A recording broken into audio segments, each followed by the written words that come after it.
आज दिनांक 29 मार्च. श्रीराम जय राम जय जय राम. प्रपंचात आपण साक्षीत्वाने वागावे.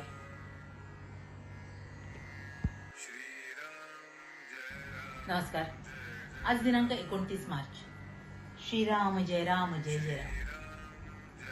प्रपंचात आपण साक्षीत्वाने वागावे.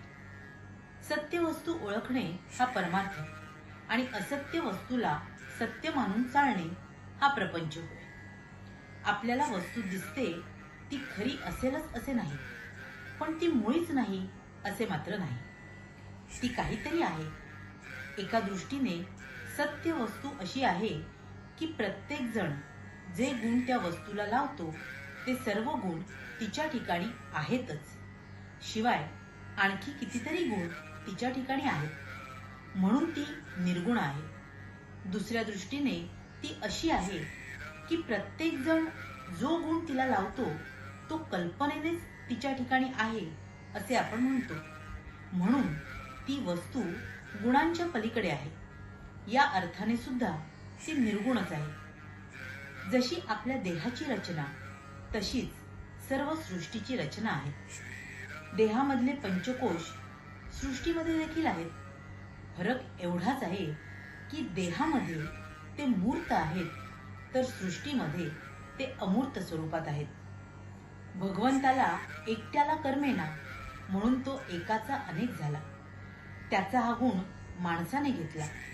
आपण हौसेसाठी आपला व्याप वाढवितो, पण फरक हा की भगवंताने व्याप वाढविला तरी त्यामध्ये तो साक्षीत्वाने राहिला आणि आपण मात्र व्यापामध्ये सापडलो.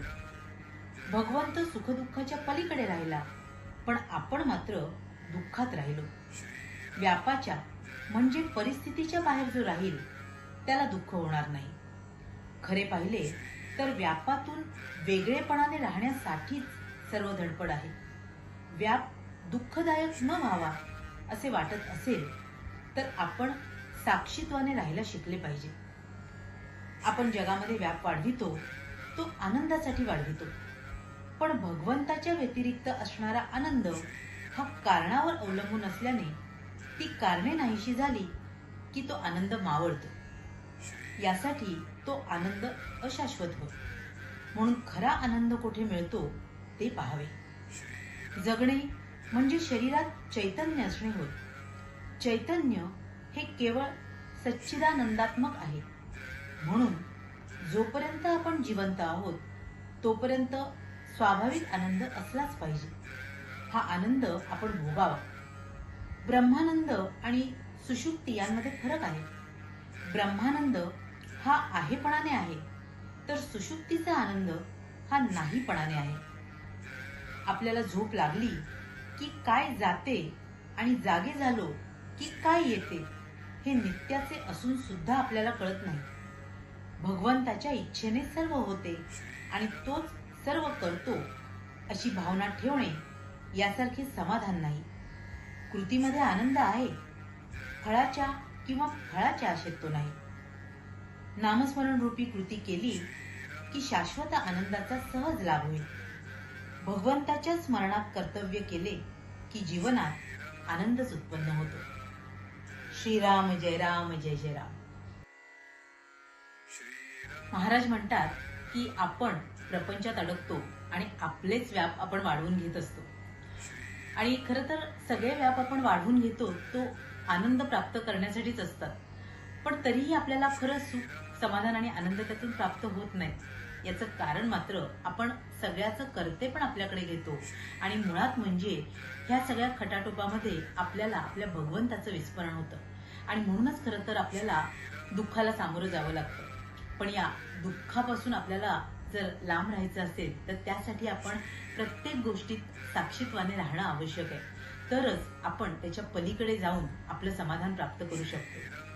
तसंच महाराज म्हणतात की खरं तर सगळ्याचा करता करविता परमेश्वर आहे हे एकदा मानलं ना की आपल्याला हवे नकोपणाच्या सगळ्याच चक्रातून आपली मुक्ती होऊ शकते.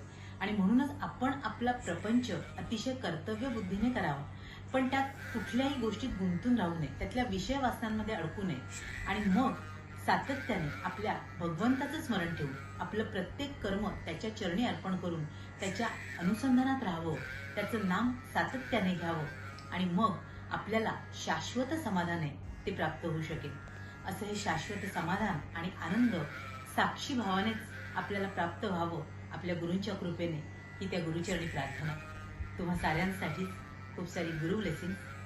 श्री स्वामी समर्थ. जय गुरुदेव.